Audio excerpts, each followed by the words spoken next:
चीन समेत कुछ अन्य देशों में फिर से कोरोना ने अपना पैर पसारना शुरू कर दिया है, जिसको लेकर भारत भी अछूता नहीं है। भारत में फिर से कोरोना को लेकर लोग सकते में हैं।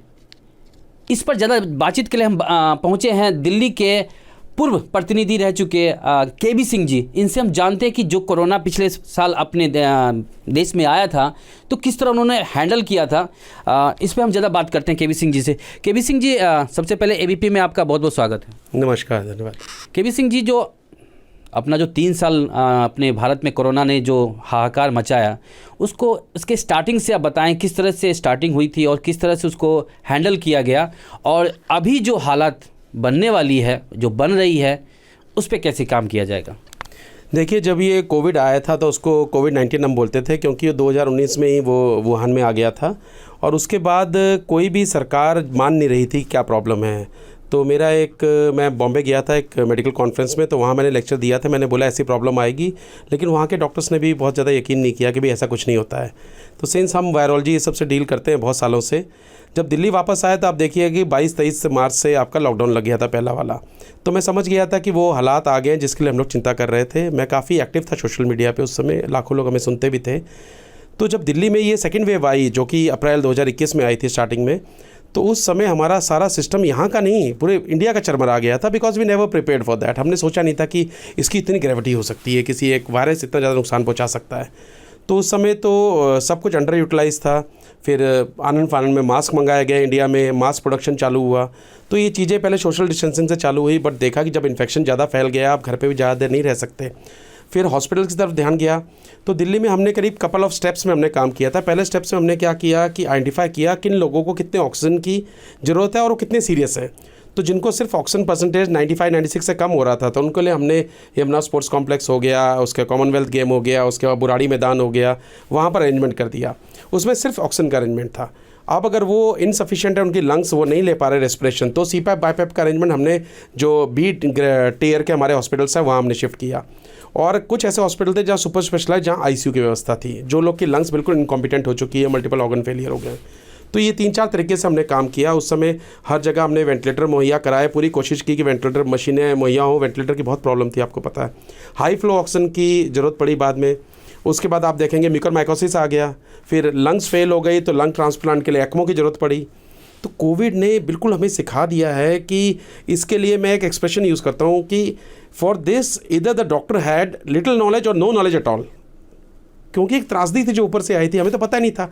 आज भी हम स्ट्रगल कर रहे हैं कि BA.7 जो है वो क्या है, उसकी जीनोम सीक्वेंसेस क्या है। तो अब जिस स्टेज में हम 5th स्टेज पे आए हैं, 2 साल पहले तो हम लोग बिल्कुल इन्फेंसी बच्चों वाली स्टेज पे थे। अब थोड़ा बड़ा होके दिल्ली में और बाकी स्टेट में और नेशनल गवर्नमेंट भी बहुत कोशिश कर रही है कि अपने इक्विपमेंट्स को ऑर्डर में रखे, क्योंकि देखिए यहाँ लाइफ आपकी बचाएंगे इक्विपमेंट्स, क्योंकि मैन पावर आप देखेंगे जहाँ एक डॉक्टर इन्फेक्ट हुआ उससे 100 लोग हो जाते हैं। तो ये इक्विपमेंट्स ही है जो आपको बचाते हैं, गैजेट आपको बचाते हैं, कंज्यूमेबल्स हैं, दवाइयों का स्टॉक होना चाहिए और प्रिकॉशनरी मेजर सबसे ज़्यादा होने चाहिए। Prevention is better than cure. तो मैं ये सलाह दूंगा आज की डेट में कि आप मास्क पहनना फिर शुरू कर दें, N95 मास्क। बाकी आप नॉर्मल वाला मास्क ना पहने, उसका कोई यूज़ नहीं है क्योंकि वायरस बहुत स्मॉल होते हैं। दूसरा, आप हाथ को सैनिटाइज करना फिर शुरू कर दीजिए और सोशल डिस्टेंसिंग रखिए। ये 3 चीज़ें हैं जो हमारे इंडिविजुअल अपने हाथ में है। बाकी अगर आपका हॉस्पिटलाइजेशन होता है तो उसमें भी आप देखेंगे कि जो कोमोबिड पेशेंट हैं उनकी हॉस्पिटलाइजेशन ज़्यादा होती है, जिनकी हिस्ट्री होती है। और दवाइयाँ जो हैं, बूस्टर डोज, उसके बारे में मैं ज़्यादा नहीं बात कर सकता क्योंकि मैं खुद अभी पेशोपश में हूँ कि उसकी कितनी यूटिलिटी है। अभी उस पर रिसर्च चल रही है। जब वो ठीक हो जाएगा तो प्रोबेबली उसके लिए भी ओपनली पूरा समाज आके बोलेगा कि आप उसको लगाएं। लेकिन अगर आपने 2 डोज ले रखी हैं तो समझ लीजिए कि आपको वो इन्फेक्शन से 50 से 60% बचा रहा है, क्योंकि उसकी लाइफ भी ख़त्म हो चुकी है। 2021 में लिया था, अब 22 में ख़त्म हो गया। तो या तो गवर्नमेंट को एक मैसिव प्रोग्राम रन करना पड़ेगा फिर से अपना जो है डोज का। अब वो उस हिसाब से बनेंगे जिस हिसाब से नई जीनोम सीक्वेंसेस आती है, उसका DNA, उसका mRNA कैसा है, उस हिसाब से बनेगा। तो ये पूरी एक एक्सरसाइज है, एक मतलब ओवर द नाइट आप कुछ नहीं कर सकते इसमें। ओवर द नाइट में आप बस आइसोलेशन कर सकते हैं। बाकी अपने साइंटिस्ट को लगाइए, एक बार ये पता चल जाए जिसकी सीक्वेंसिंग क्या है, जो कि चाइना से, कोरिया से, जहाँ जहाँ इन्फेक्शन चल रहा है वहीं सही एग्जैक्टली पता चल पाएगी। फिर उस हिसाब से आपके वो टेस्ट की स्ट्रिप भी आएंगी, आप आइडेंटिफाई करोगे। तो पुराने जो टेस्ट हैं वो तो आपको बेसिक पुराने वाला बताएंगे कोविड, जो कि आज की डेट में है ही नहीं, और वो म्यूटेट इतना होकर वीक हो गया है कि आपको इतना नुकसान पहुंचाने की क्षमता ही नहीं रखता है। सो जो मोर्टेलिटी रेट है वो डिपेंड करता है कि जो नया वेरिएंट है वो कैसा आया है। तो सरकार को जो गलती पिछले बार हुई जिसका अंदाज़ा हम लोगों ने नहीं किया, सरकार ने नहीं किया। इस बार क्या करना चाहिए जिसकी वजह से कोरोना हमारे देश में फैलने से रुक जाए? देखिए, एक बार हाथ जलता है ना तो आदमी फिर थोड़ा सावधान रहता है कि भाई अगली बार मैं ऐसी गलती ना करूं। एक्चुअली वो गलती भी नहीं मैं कहूँगा, हम प्रिपेयर्ड ही नहीं थे, हमें पता नहीं था कि है क्या। हम तो फिक्शन मूवी में देखते थे ऐसा होता है। तो अब तो आपको बिल्कुल everybody has seen that Covid had taken millions of toll in the country. कितने लोग मर गए यहाँ पर, और जो अभी आइडेंटिफाई नहीं हुए हैं वो तो किसी और खाते में गए।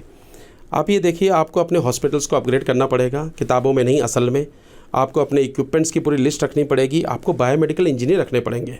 मुझे बहुत घबराहट होती है सोचते हुए कि हमारे इंडिया के, अगर दिल्ली के भी हम ले लें, कितने हॉस्पिटल में बायोमेडिकल इंजीनियर है बताएं जो मशीनों का अपकीप रखेंगे।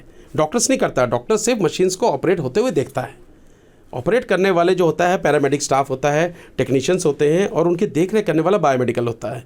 तो मैं हर स्टेट की सरकार से पूछूंगा, आप बताइए आपके पास कितने बायोमेडिकल इंजीनियर हैं जो कि मशीनों का मेंटेनेंस देख रहे हैं। एंड टाइम पे आपको किस मोड पे वेंटिलेटर चलाना है, अगर आपको वही नहीं समझ आ रहा तो वेंटिलेटर आपके लिए बेकार है। और जब हमने सर्वे किए थे वहाँ पर हमने नोटिफाई किया इमीडिएटली, फिर लोगों को लाया गया, ट्रेंड, प्राइवेट से भी हायर किए गए बंदे कि भाई वेंटिलेटर तो चलवा दो, तुम पेशेंट मर रहा है और 10 वेंटिलेटर ऐसे स्टॉक में पड़े हुए हैं। तो ये सब चीज़ें ज़रूरी हैं और प्रॉपर निगरानी की ज़रूरत है। कोई बेहद ही काबिल आदमी चाहिए जो हेल्थ केयर फील्ड से हो। मैं नहीं कहता हूँ डॉक्टर हो, हेल्थ केयर फील्ड से हो, इसको पता हो कि भाई हमने काम कैसे करना है, वही ये कंटीजेंसी मैनेज कर सकता है। बाकी लोग सिर्फ खाना पूर्ति करेंगे। अब दिल्ली की बात कर लेते हैं। दिल्ली में आप मुख्यमंत्री के प्रतिनिधि रह चुके हैं, आपने बाकायदा कोविड और पूरे हॉस्पिटल का चार्ज रखा, सबको केयर किया। अब जो होने वाला है उसमें क्या लगता है कि दिल्ली सरकार इसके लिए प्रिपेयर है क्या? जी, अभी तो मेरे को कुछ टाइम हो गया है इस पोस्ट से हटे हुए और पार्टी छोड़े हुए, तो मुझे ऐसा लगता है कि ज़रूर कुछ कर रहे होंगे। कल ही सीएम साहब का आया था कि वो they are fully prepared for managing all this things. तो काबिल लोग की कमी सिस्टम में नहीं होती है, अगर वो काम करना चाहें तो कुछ ऐसे लोग वॉलंटियर करें जो करें, वो सब इंस्पेक्शन होगा। बट मेरी राय यही है, सलाह दे सकता हूँ कि आप पहले अपने सारा सिस्टम देखिए कि आपके जितने ऑक्सीजन के टैंक्स आ गए थे वो बिल्कुल सिस्टम में है कि नहीं, are they ready to work, उसका कनेक्शन पूरा है कि नहीं है। दूसरा, क्योंकि सबसे ज़्यादा टाइम जो त्रासदी हुई थी ऑक्सीजन के टाइम पे हुई थी, फिर वो गंदा अडल्ट्रेटेड ऑक्सीजन लोगों ने यूज़ किया तो माइकोसिस हो गया, तो आंखें निकालनी पड़ी लोगों की। वो जबरदस्ती की प्रॉब्लम हमारे ऊपर थोपी गई थी। इसके बाद आप देखिए कि आपके पास जो एंटीबायोटिक्स हैं या प्रिवेंटिव मेडिसिन हैं वो है कि नहीं है। हर सिस्टम में, हर इवन इनके जो छोटे क्लिनिक हैं या जो बड़े हॉस्पिटल हैं उसमें आप देखिए कि एडिक्वेट सैनिटाइजेशन है कि नहीं है, उसमें मास्क है कि नहीं है, सोशल डिस्टेंसिंग फॉलो हो रही है कि नहीं हो रही है। और एक्चुअल में ये करना पड़ेगा, क्योंकि अब एक्सक्यूज़ नहीं है। बिकॉज एक लाइफ लॉस होती है, उस बंदे को ही पता है, उसकी फैमिली में से कोई जाता है तो कितना दुख होता है।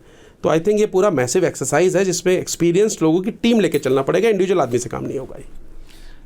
फिर से लोगों के लिए प्रिकॉशन क्या क्या लेना होगा, फिर से बता दीजिए आप। सबसे बड़ी prevention is better than cure.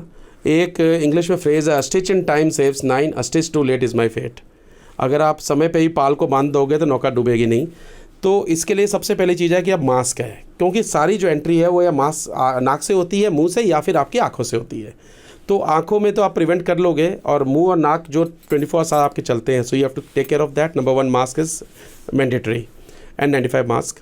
Number 2 आप सैनिटाइजेशन रखें, उसको हाथ को सैनिटाइज करते रहें। और नंबर 3 है जो डिस्टेंसिंग है उसको मेंटेन करें। जब ज़रूरत ना हो तो घर से बाहर ना निकलें, और ये आप कोशिश करें। बस वालों के लिए मैंने बहुत एक प्रॉब्लम देखी है कि यहाँ बस के जो ड्राइवर हैं वो खोल के ना खांस रहे होते हैं बाहर, तो बेचारे जो बाइक पे चल रहे हैं सारा कुछ उनके ऊपर ड्रॉपलेट पड़ते हैं, वो भी इन्फेक्शन का सोर्स है। कल मैंने 1-2 लोगों को बोला भी, मैंने कहा आप ऐसा क्यों कर रहे हो ये? तो ये कुछ चीज़ें ध्यान रखने वाली बात है। कई लोग जो पान खाने के शौकीन है वो शीशा खोलते हैं गाड़ी का, वहीं से पीक निकालते हैं। तो ये सब चीज़ें ज़रूरत है, क्योंकि इन्फेक्शन तो इसी से फैल रहा है। आप चाहे सैंपल सीवेज से ले लो, चाहे आप ब्लड से ले लो, लेकिन अगर जो आपकी जो खराबी है वो सड़क पे ही होती है। घर के अंदर आप सेफ़ हैं, प्रॉब्लम ये है कि जब घर से बाहर निकलते हो आप सेफ़ हो कि नहीं। So that is something which you have to take care of, very much. It is most important. तो आपने देखा केवी सिंह जी का कहना है कोरोना वापस आ गया, लेकिन उससे बचना है तो फिर से मास्क लगाना शुरू कीजिए और अपने हाथों को बार बार धोइए ताकि कोरोना आपसे दूर रहे। अभिषेक नयन, ABP न्यूज़, दिल्ली।